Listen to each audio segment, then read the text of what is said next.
प्रिय आत्मन, आज हम समुद्र के किनारे अपनी यात्रा को लेके चलते हैं। बहुत पुरानी बात है, समुद्र के किनारे मेला लगता था।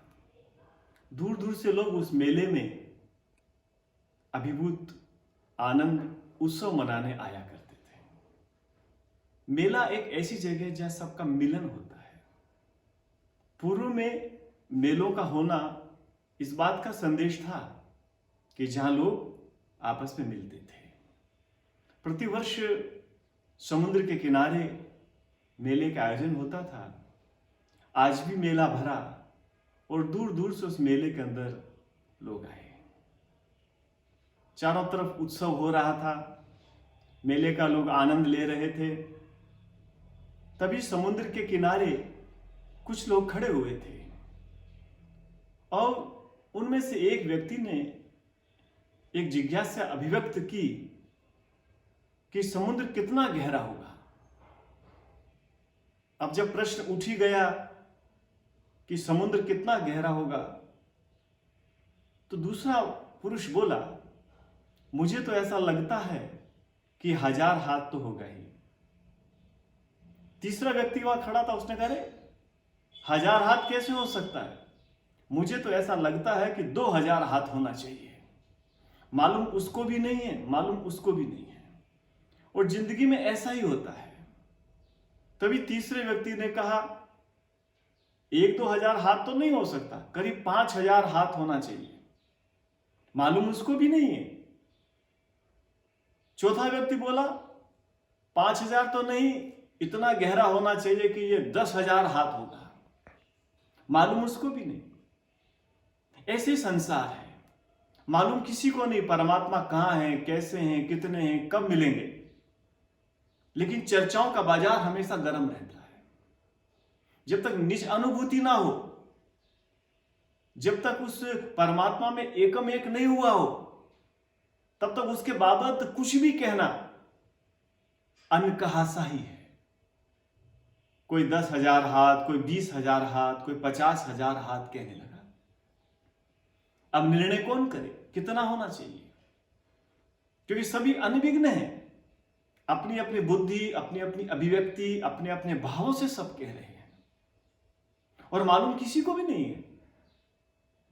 तभी वहां पे 2 नमक के पुतले खड़े हुए थे। वो इस चर्चा को सुन रहे थे। हुंकार मार करके उन 2 नमक के पुतलों में से एक नमक के पुतले ने कहा, भाइयों, अंदाजा लगा लेने से, बात कर लेने से सागर की गहराई को नापा नहीं जा सकता। इसे नापने का तो, इसे 100% सत्य बताने का तो एक मार्ग है, कोई इसमें छलांग लगाए, कूदे और नीचे जाके देख करके आए। अब भला कौन कूदे?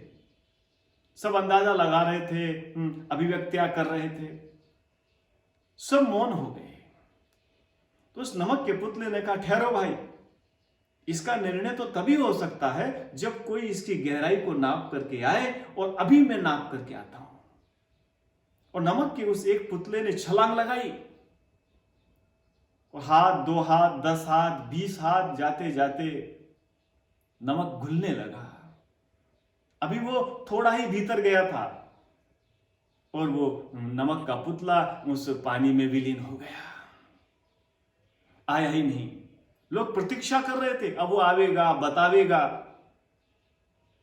काफी जब देर हो गई तो नमक का जो दूसरा पुतला था, उसने कहा, भाई, लगता है वो थोड़ा गहरा चला गया है और वापस आने में शायद उसे मार्ग नहीं मिल रहा है। अभी मैं उसको लेकर के आता हूं और पता लगा करके आता हूं। और उस दूसरे नमक के पुतले ने भी छलांग लगा दी और हुआ वही, 10, 20, 100, 200 हाथ जाते जाते वो नमक का पुतला भी घुल गया और वापस नहीं लौटा। किनारे पे खड़े हुए प्रतीक्षा करते रहे और दोनों नमक के पुतले आए ही नहीं। मेला समाप्त हो गया। हर साल मेला लगता था और हर साल लोग उनके आने की प्रतीक्षा करते थे, लेकिन नमक के पुतले ना कभी आए और ना कभी आएंगे। घुल गए, विलीन हो गए, सागर बन गए, नापने गए थे लेकिन खो गए। ऐसी पुरानी किंवदंती है कि आज भी लोग प्रतीक्षा कर रहे हैं कोई बता दे कितना गहरा है। तो विलीन हो जाना, खो जाना, एक में एक हो जाना, अपने आप को तिरोहित कर देना, तब उस ईश्वर को, मालिक को, परमात्मा को हम समझ पाते हैं। खोकर के ही पाते हैं। बुद्धि से हम कभी नहीं पा सकेंगे। बुद्धि के तल पे हम उसकी अभिव्यक्ति नहीं कर पाएंगे। बुद्धि के तल पे हम उसके बाबत कुछ भी नहीं कह पाएंगे। इसलिए आज भी मेला लगता है और सब अपनी अपनी भावनाओं से, ज्ञान से ईश्वर के बाबत बताते हैं, लेकिन जो खो जाता है वो बताने जैसा नहीं रह जाता। जिसने जान लिया है वो कह नहीं सकता, और जिसने जाना नहीं है वो बड़ी बड़ी बात करता है। यही विडंबना है आध्यात्म की। जिन खोजा तिन पाया, जो विलीन हो गया, जो खो गया, वो ही उपलब्ध हो गया। पुराने लोग कहते हैं आज तक सागर का जल खारा हो गया, क्योंकि वो दो नमक के पुतले उसमें विलीन हो गए थे, तब से समुद्र खारा हो गया। ये सब प्रतीकात्मक कथा, ऐसा हुआ नहीं हुआ, ये बात की बात है। लेकिन इतना जरूर है, जब हम खो जाते हैं, मिट जाते हैं, छलांग लगा लेते हैं, आनंद के परमात्मा के किनारे यदि हम बातें ही करें तो उस परमात्मा को पा नहीं सकते। उसमें कूदना पड़ता है, उसमें विलीन होना पड़ता है, एक में एक होना पड़ता है, अपने भावों, विचारों, मन को तिरोहित करना पड़ता है। जिन खोजा तिन पाइया, जो खोजने निकलता है वो खो जाता है, और जो पा लेता है वो कह नहीं पाता, और जिसने नहीं पाया है वो बड़ी बड़ी बात करता है। इसलिए साधो, जब भी साधना करो, विलीन हो जाओ, खो जाओ, और खोते ही तुम उसके साथ एकाकार कर जाओगे, एक में एक हो जाओगे। प्रभु आपकी जय हो।